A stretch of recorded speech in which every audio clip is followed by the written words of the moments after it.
At the age of 40, I was still considered a boring lecturer. I was a college professor. I was an obscure state legislator without a lot of clout, and I'd failed my one bid for higher office running for Congress.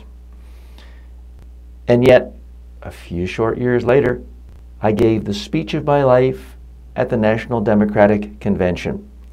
That speech catapulted me to the top tier of presidential candidates the next go-round, and I was elected president in 2008.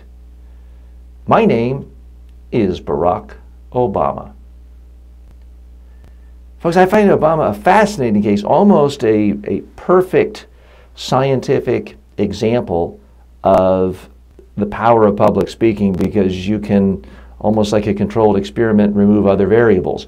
Barack Obama did not become president because he had the most presidential sounding name, as far as what people thought of in 2008. He had no great family connections. He did not have personal wealth. He really didn't have anything going for him other than his speaking skills. I don't say that to take anything away from him. But his rise to power came from the fame that was generated from his excellent 2008 keynote address his excellent 2004 keynote address at the Democratic Convention. Because his speech was so electrifying, so dynamic, so interesting, so compelling, it attracted supporters, fans, financial contributors.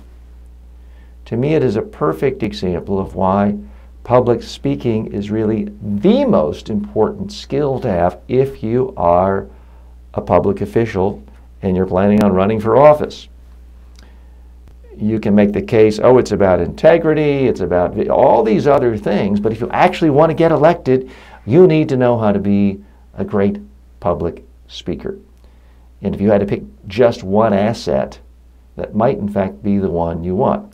Again, so many people just believe that Barack Obama, he's a natural born speaker, he just has the gift of public speaking. Well, no.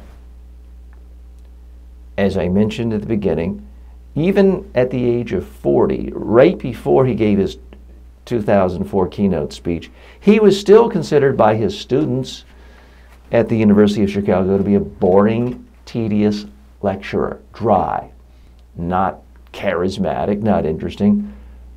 But he learned, he practiced, he made it a goal for himself that he was going to be a good speaker, and he learned. And he learned in his 40s. That means you can do it too. I don't care if you're 8, 18, or 80. If you want to be a better public speaker, you can. Practice, practice out loud, practice on video, practice till you can watch yourself and like it.